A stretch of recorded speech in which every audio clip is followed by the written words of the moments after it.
ಗುಲಾಬ್ ಜಾಮೂನ್ ಮಾಡುವ ವಿಧಾನ ಹೇಗೆ ಅಂತ ತೋರಿಸ್ತೀನಿ. ಗುಲಾಬ್ ಜಾಮೂನ್ಗೆ ಬೇಕಾಗಿರುವಂಥದ್ದು ಮುಖ್ಯವಾದಂಥ ಐಟಮ್ ಏನಂದರೆ ಪಾಕ. ಸಕ್ಕರೆಯಲ್ಲಿ ಇರುವಂತಹ ಕೊಳೆ ಅಂಶ ಇದೆ, ಅದನ್ನು ನಾವು ತೆಗಿಬೇಕು. ಸಕ್ಕರೆ ಪಾಕ ಆಗಿದೆ ನೋಡಿ, ಹಿಟ್ಟು ನೆಂದಿದೆ. ಇದನ್ನು ಉಂಡೆ ಮಾಡ್ಕೊಳ್ಳೋಣ. ಜಾಮೂನ್ನ ಎಳೆ ಕಾವಲ್ಲಿ ಬೇಯಿಸ್ಕೋಬೇಕು. ಈ ಥರ ಬಿಡಿ, ಸಿಮ್ಮಲ್ಲಿರಲಿ. ಎಣ್ಣೆ ಎಷ್ಟು ಪರ್ಫೆಕ್ಟಾಗಿದೆ ನೋಡಿ ಕಲರು. ಈಗ ಇದನ್ನು ತೆಗೆದು ಬಿಡೋಣ. ಬಿಸಿ ಇರೋ ಪಾಕಕ್ಕೆ ಈ ಜಾಮೂನ್ನ ಹಾಕೋಣ. ಸ್ನೇಹಿತರೆ, ಜಾಮೂನ್ ರೆಡಿ, ನೆಂದಿದೆ, ಹೈ ಕ್ಲಾಸ್ ಆಗಿದೆ.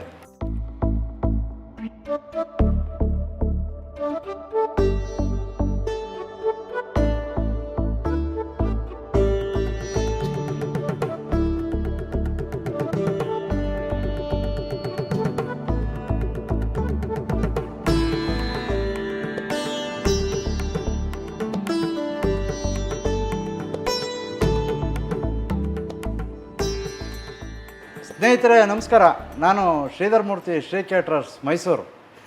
ನಾನಿವತ್ತು ತೋರಿಸ್ಕೊಟ್ಟಕ್ಕೆ ಬಂದಿರೋವಂಥದ್ದು ಜಾಮೂನ್ ಮಾಡೋವಂಥದ್ದು. ಏನಪ್ಪ ಜಾಮೂನಲ್ಲಿ ಏನು ಅಷ್ಟೊಂದು ವಿಶೇಷ ಏನಿದೆ ಅಂತ ಅನ್ಕೋಬೋದು. ಆದರೆ ಪ್ರತಿಯೊಂದು ಮನೆಯಲ್ಲೂ ಜಾಮೂನಿಂದು ಒಂದು ಸ್ವಲ್ಪ ಸಮಸ್ಯೆ ಇದೆ.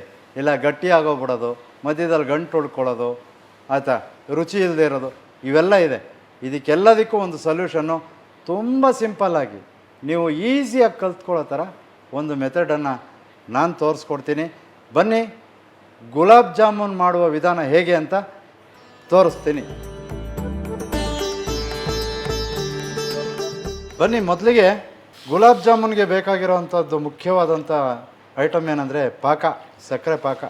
ಒಂದು 3/4 kg ಸಕ್ಕರೆಗೆ ಒಂದು 3/4 ಲೀಟ್ರು ನೀರು ಹಾಕ್ಕೊಂಡಿದ್ದೀನಿ. ಸರಿ 1 ಕಪ್ ಸಕ್ಕರೆ ಹಾಕ್ಕೊಂಡ್ರೆ 1 ಕಪ್ ನೀರು ಹಾಕ್ಬಿಡಿ. ಹಾಗೆ ನೋಡಿ, ಒಂದು 3/4 kg ಸಕ್ಕರೆ. ಸ್ನೇಹಿತರೆ, ಸಕ್ಕರೆಯಲ್ಲಿ ಕೊಳೆ ಇರುತ್ತೆ. ಈ ಕೊಳೆ ತೆಗಿಬೇಕು. ಹೇಗೆ ಮಡ್ಡಿಯನ್ನು ಹೇಗೆ ತೆಗಿಬೇಕು? ಒಂದು ಸ್ವಲ್ಪ 25 ml ಹಾಲು ಹಾಕಬೇಕು.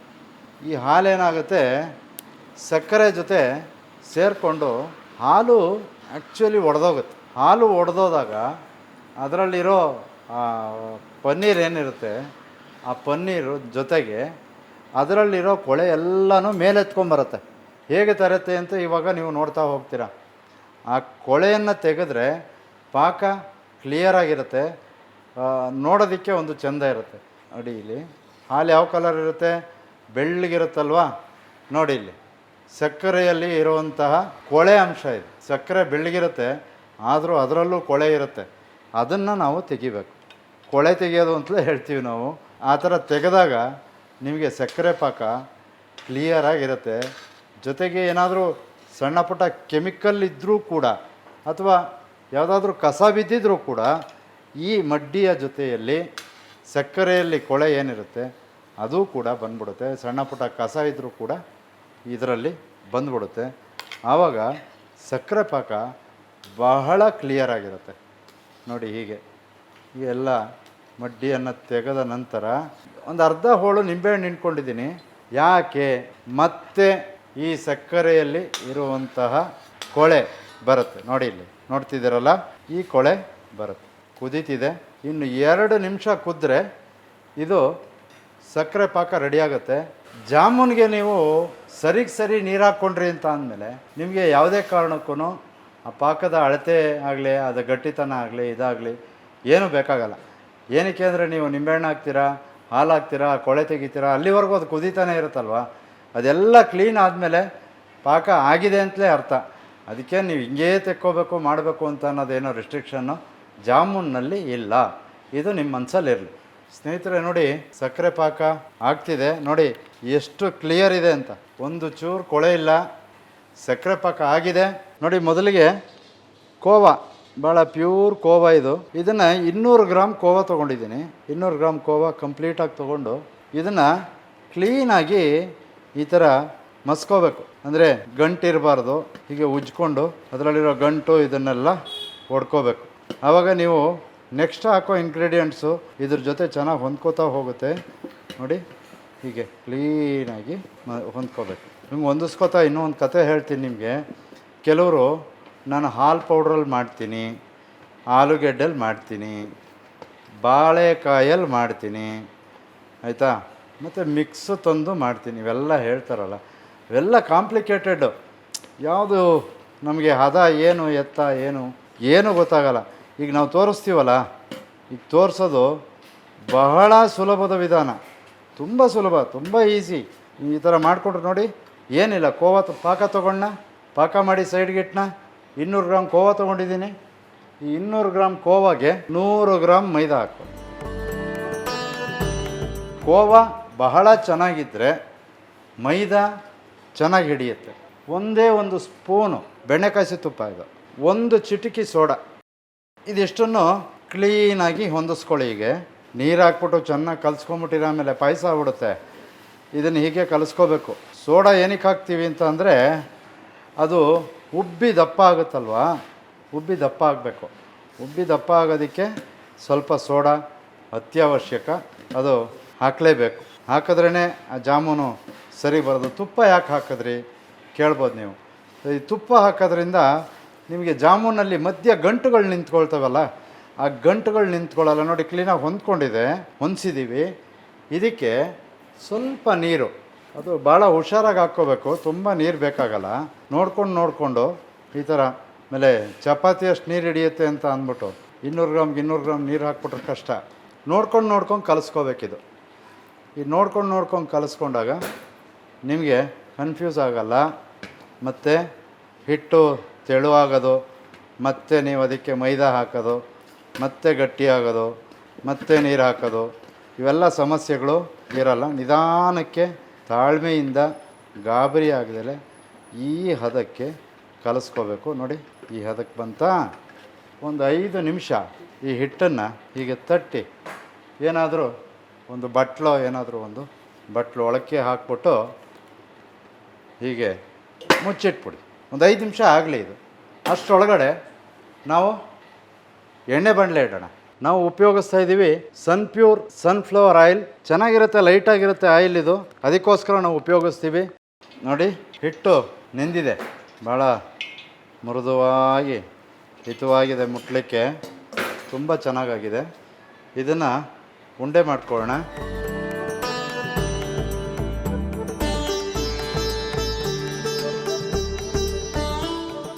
ಈ ಥರ ರೌಂಡಕ್ಕೆ ಹೆಂಗೆ ಅಂದರೆ, ಮೇಲೆ ಇದು ಮಾಡೋದು ಬೇಡ. ಫಸ್ಟ್ ಒಂದು ಸರಿ ಗಟ್ಟಿಯಾಗಿ ತಿಕ್ಕಿ ನಂತರ ಅದನ್ನು ಶೇಪ್ ಮಾಡ್ಕೋಬೇಕು. ನೋಡಿ, ಹೀಗೆ ಮಾಡಿ ಆಮೇಲೆ ಶೇಪ್ ಮಾಡಿಕೊಂಡ್ರೆ ಚೆನ್ನಾಗಿ ಹೊಂದ್ಕೊಳ್ಳುತ್ತೆ. ಏನು ಮಾಡ್ತಾರೆ ಕೆಲವರು, ಮೇಲೆ ಹಿಂಗಂತ ಹಂಗನ್ನು ಬಿರುಕು. ನೋಡಿ, ಈ ಥರ ಗಟ್ಟಿಯಾಗಿ ಪ್ರೆಸ್ ಮಾಡಿ ಉಂಡೆ ಮಾಡಿ ಆಮೇಲೆ ಶೇಪ್ ಮಾಡಿಕೊಂಡ್ರೆ ನಿಮಗೆ ಜಾಮೂನು ಎಣ್ಣೆಗೆ ಹಾಕಿದಾಗ ಒಡೆದು ಹೋಗೋದಿಲ್ಲ. ನೋಡಿ ಸ್ನೇಹಿತರೆ, 25 ಜಾಮೂನು ಆಗಿದೆ. ಎಷ್ಟಕ್ಕೆ? 200 ಗ್ರಾಮ್ ಕೋವಾ, 100 ಗ್ರಾಮ್ ಮೈದಾ. ಎಣ್ಣೆ ಕಾದಿದೆ ನೋಡಿ. ಇದನ್ನು ಅಷ್ಟೇ ಜಾಮೂನ್ನ ಎಳೆ ಕಾವಲ್ಲಿ ಬೇಯಿಸ್ಕೋಬೇಕು. ಈ ಥರ ಬಿಡಿ, ಸಿಮ್ಮಲ್ಲಿರಲಿ ಎಣ್ಣೆ. ತುಂಬ ಕಾವಿಟ್ಕೋಬೇಡಿ. ತುಂಬ ಕಾವಿಟ್ಕೊಂಡ್ರೆ ಇದು ಕೂಡ ಒಳಗಡೆ ಬೇಯೋದಿಲ್ಲ. ಒಳಗಡೆ ಬೇಯದೇ ಇದ್ದರೆ ಗಂಟಾಗುತ್ತೆ. ಗಂಟಾದರೆ ಪಾಕ ಕುಡಿಯಲ್ಲ. ಹೀಗೆ ಎಲ್ಲ ಒಂದಕ್ಕೊಂದಕ್ಕೆ ರಿಲೇಟೆಡ್ಡೇ. ಎಲ್ಲ ಕರೆಕ್ಟಾಗಿದ್ದರೆ ಮಾತ್ರ ಒಂದು ಖಾದ್ಯ ಪರ್ಫೆಕ್ಟಾಗಿ ಬರೋದು. ಇಲ್ಲಾಂದರೆ ಏನಾದರೂ ಒಂದು ಪ್ರಾಬ್ಲಮ್ ಆಯಿತು ಅಂದರೆ ಅದು ಆ ಪ್ರಾಬ್ಲಮ್ ಹಂಗೇ ಕ್ಯಾರಿ ಫಾರ್ವರ್ಡ್ ಆಗುತ್ತೆ. ಹಾಗಾಗಿ ಎಲ್ಲ ಹಂತದಲ್ಲೂ ಹುಷಾರಾಗಿರಬೇಕು. ಇಷ್ಟೇ ಕಾವಲ್ಲಿ, ಆದಷ್ಟು ಸಿಮ್ಮಲ್ಲಿದೆ. ಇದನ್ನು ಸ್ವಲ್ಪ ಕಪ್ಪಗಾಯಿತು ಅಂತ ಏನು ಇದು ಮಾಡ್ಕೊಳಕ್ಕೆ ಹೋಗಬೇಡಿ. ಜಾಮೂನ್ನ ಬೆಳ್ಳಗೆ ತೆಗಿಬೇಕು ಅಂತ ಅನ್ನೋದೇನಿಲ್ಲ. ಸ್ವಲ್ಪ ಕಪ್ಪಗಾದರೆ ಒಳಗಡೆ ಚೆನ್ನಾಗಿ ಬೆಂದಿರುತ್ತೆ ಅಂತ. ಅಂದರೆ ಕಾವಿಟ್ಕೊಂಡು ಕಪ್ಪು ಮಾಡೋದಲ್ಲ, ಎಳೆ ಕಾವಲ್ಲಿ ಕಪ್ಪಾಗಬೇಕು. ಆವಾಗ ಇನ್ನೂ ಚೆನ್ನಾಗಿ ಬರುತ್ತೆ. ಹಾಗಂತ ತುಂಬ ಕರ್ಗೂ ಮಾಡೋಕ್ಕೆ ಹೋಗ್ಬೇಡಿ, ಕಾಲಾ ಜಾಮೂನು ಆಗ್ಬಿಡುತ್ತೆ. ಇವಾಗ ಇದು ನಾವು ಮಾಡ್ತಿರೋವಂಥದ್ದು ಏನು, ಗುಲಾಬ್ ಜಾಮೂನ್. ನೋಡಿ, ಯಾತಕ್ಕೆ ತಿರುಗಿಸ್ತಾ ಇದ್ದೀನಿ ಹೇಳಿ. ಇದು ಉಂಡೆ ಇದೆ, ಒಂದೇ ಕಡೆ ನಿಂತಿರುತ್ತೆ. ನಾವು ತಿರುಗಿಸ್ತಾ ಇದ್ರೆ ಒಂದೇ ಕಡೆ ನಿಂತಿರುತ್ತೆ. ಹೀಗೆ ತಿರುಗಿಸಿದ್ರೆ ಅದು ರೋಲ್ ಆಗುತ್ತೆ.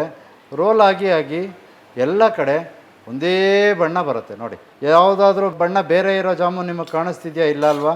ಯಾಕೆ ಅಂದರೆ ಬಿಡದೆ ಈ ಥರ ತಿರುಗಿಸ್ತಾನೇ ಇರಬೇಕು. ಈಗ ತಿರುಗಿಸ್ತಿದ್ರೆ ಮಾತ್ರ ನಿಮಗೆ ಒಂದು ಒಳ್ಳೆ ಕಲರು ಇರೋದೆಲ್ಲ ಒಂದೇ ಕಲರು, ಒಳ್ಳೆ ಕಲರ್ ಬರ್ತಾ ಹೋಗುತ್ತೆ. ಏನು ಇವರು ನೀವು ಅನ್ಕೋತೀರಾ ಸ್ನೇಹಿತರೆ, ಏನು ಇವರು ಮಾಡೋ 25 ಜಾಮೂನ್ಗೆ 2 ಲೀಟ್ರ್ ಎಣ್ಣೆ ಹಾಕ್ಕೊಂಡಿದ್ದಾರಲ್ಲ. ಯಾಕೆ ನೀವು ಕಡಿಮೆ ಎಣ್ಣೆ ಇಟ್ಕೊಂಡ್ರೆ ಆ ಸ್ಟವ್ದು ಉರಿ ಇರುತ್ತಲ್ಲ, ಖಾಲಿ ಬಾಣಲೆಗೆ ಇಲ್ಲಿ ಹೊಡಿತಾ ಇರುತ್ತೆ. ಈ ಜಾಮೂನ್ ಹೋಗಿ ಇಲ್ಲಿ ನಿಂತ್ಕೊಳ್ಳುತ್ತೆ, ಇಲ್ಲಿ ನಿಂತ್ಕೊಂಡು ಸಿಗುತ್ತೆ. ಆವಾಗ ಕರೆಕ್ಟ್ ಕಲರು ಇದು ಯಾವುದು ಮ್ಯಾಚ್ ಆಗೋಲ್ಲ. ನೋಡಿ ಇವಾಗ ಯಾವ್ದಾರು ಹೊಡೆದಿದ್ಯಾ, ನೋಡ್ತಿದ್ದೀರಲ್ಲ ಎಷ್ಟು ಪರ್ಫೆಕ್ಟಾಗಿದೆ ನೋಡಿ ಕಲರು. ಈಗ ಇದನ್ನು ತೆಗೆದು ಬಿಡೋಣ. ಒಳ್ಳೆ ಕಲರ್ ಬಂದಿದೆ. ಈ ಕಲರಲ್ಲಿ ತೆಗೆದು ಬಿಡೋಣ. ನಾನು ಟಿಶ್ಯೂ ಪೇಪರ್ ಹಾಕ್ಕೊಂಡಿರೋ ಪ್ಲೇಟ್ ಮೇಲೆ ಈ ಜಾಮೂನ್ ಉಂಡೆನ ತೆಗಿತಿದ್ದೀನಿ. ಈ ಟಿಶ್ಯೂ ಪೇಪರ್ ಆಯಿಲ್ನ ಅಬ್ಸರ್ವ್ ಮಾಡ್ಕೊಳ್ಳುತ್ತೆ. ನಿಮಗೆ ಪಾಕದಲ್ಲಿ ಆಯಿಲ್ ಉಳಿಯೋದಿಲ್ಲ ಅಥವಾ ಬರೋದಿಲ್ಲ. ಅದಕ್ಕೋಸ್ಕರ ಈ ಥರ ಒಂದು ಟಿಶ್ಯೂ ಪೇಪರ್ ಮೇಲೆ ಜಾಮೂನನ್ನು, ಕರೆದಿರುವ ಜಾಮೂನನ್ನು ಹಾಕ್ಕೊಂಡಿದ್ದೀನಿ. ನೋಡಿ ಇದನ್ನು ಆಗಲೇ ಮಾಡಿಟ್ಕೊಂಡಿದ್ವಲ್ಲ ಪಾಕ, ನೋಡಿ ಇನ್ನೂ ಬಿಸಿ ಇದೆ. ಬಿಸಿ ಇರೋ ಪಾಕಕ್ಕೆ ಈ ಜಾಮೂನ್ನ ಹಾಕೋಣ. ಹಾಕಿದ್ದೀವಿ. ಪಾಕನೂ ಬಿಸಿ ಇದೆ, ಜಾಮೂನ್ ಕೂಡ ಬಿಸಿ ಇದೆ. ಇದಕ್ಕೆ ಒಂದು ಸ್ವಲ್ಪ ಗುಲಾಬಿ ಹೂವಿನ ಎಲೆಗಳು, ದಳಗಳು, ಇದನ್ನು ಇಲ್ಲಿ ಹಾಕೋಣ.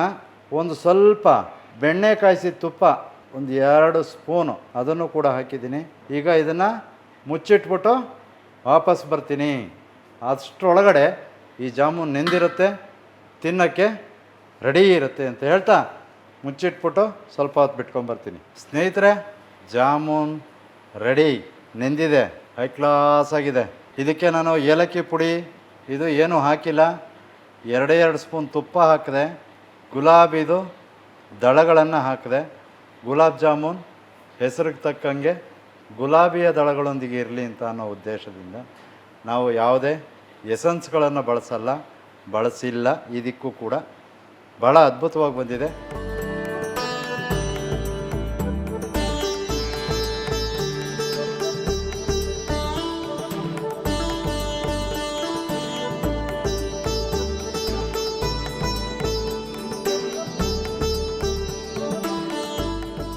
ನೋಡಿದ್ರಲ್ಲ ಹೇಗೆ ಬಂದಿದೆ ಅಂತ. ಈಗ ನೆಕ್ಸ್ಟ್ ಏನು ಹೇಳಿ, ತಿಂದು ನೋಡೋದು ಹೇಗಿದೆ ಅಂತ ನೋಡ್ಬಿಡೋಣ. ತಿಂದು ನೋಡೋಣ ಬನ್ನಿ. ನೋಡಿ ಸ್ನೇಹಿತರೆ, ಜಾಮೂನ್ ರೆಡಿ ಇದೆ. ಈಗ ನಿಮಗೆ ಬೆಂದಿದೆಯಾ ಇಲ್ವ ನೋಡ್ಬೇಕಲ್ಲ. ಕರೆಕ್ಟಾಗಿ ಸೆಂಟ್ರಿಗೆ ಕಟ್ ಮಾಡಿ ಈ ಥರ ಇದನ್ನು ಬಿಟ್ಟಿದ್ದೀನಿ. ನೋಡಿ ಬೆಂದಿದೆಯಾ, ಚೆನ್ನಾಗಿದೆಯಾ. ಈಗ ಕಟ್ ಮಾಡಿದ್ನಲ್ಲ ಅದೇ ಜಾಮೂನ್ನೇ ತಿಂತೀನಿ ನಿಮ್ಮ ಎದುರುಗಡೆ. ನೋಡಿ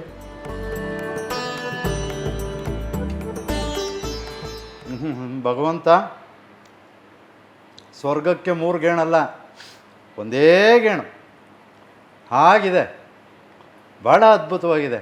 ನಮ್ಮ ಈ ವಿದ್ಯೆಯನ್ನು ನಿಮ್ಮೆಲ್ಲರ ಮುಂದೆ ಸಾದರಪಡಿಸೋದಕ್ಕೆ ನಮ್ಮನ್ನು ಹುಡುಕಿ ಹೆಕ್ಕಿ ಬೆಂಗಳೂರಿಂದ ಇಲ್ಲಿ ಬಂದು ಒಂದು ಅವಕಾಶ ಕೊಟ್ಟು ನಿಮ್ಮ ಎದುರುಗಡೆ ನಮ್ಮ ವಿದ್ಯೆಯನ್ನು ತೋರಿಸೋದಕ್ಕೆ ಅನುವು ಮಾಡಿಕೊಟ್ಟಂತಹ ನನ್ನ ಕಲರ್ ಟಾಕೀಸ್ ಚಾನಲ್ನವ್ರಿಗೆ ನನ್ನ ತುಂಬ ಹೃದಯದ ಧನ್ಯವಾದಗಳನ್ನ ತಿಳಿಸ್ತೀನಿ.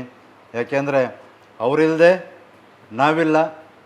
ಅವರಿಲ್ಲದೆ ಇದ್ದಿದ್ದರೆ ನಾನು ನಿಮ್ಮ ಮುಂದೆ ಬಂದು ನನಗೆ ಗೊತ್ತಿರುವಂಥ ಅತ್ಯಲ್ಪ ವಿದ್ಯೆಯನ್ನು ನಿಮಗೆ ತೋರಿಸ್ಕೊಡೋದಕ್ಕೂ ಆಗ್ತಿರಲಿಲ್ಲ ಅಂತ ಹೇಳ್ತಾ, ಹೀಗೆ ನಿಮ್ಮ ಮನೆಯ ಯಾವುದೇ ಕೇಟ್ರಿಂಗ್ ವಿಷಯಕ್ಕೆ ಸಂಬಂಧಪಟ್ಟಂಥ ಅಥವಾ ಊಟೋಪಚಾರದ ವ್ಯವಸ್ಥೆಗೆ ಸಂಬಂಧಪಟ್ಟಂಥ ವಿಷಯಗಳಿದ್ದರೆ ದಯಮಾಡಿ ನನ್ನ ನಂಬರ್ ಕೆಳಗಡೆ ಡಿಸ್ಕ್ರಿಪ್ಷನ್ನಲ್ಲಿರುತ್ತೆ.